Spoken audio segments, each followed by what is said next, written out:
কংকলৰ নামত ওলাই হৈছে নেকি কংকৰ কৰিব এই মন্ত্র হিরুপ উচ্চ জ্ঞান করি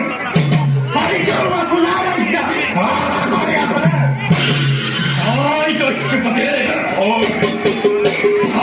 বহুত দুষ্টাইত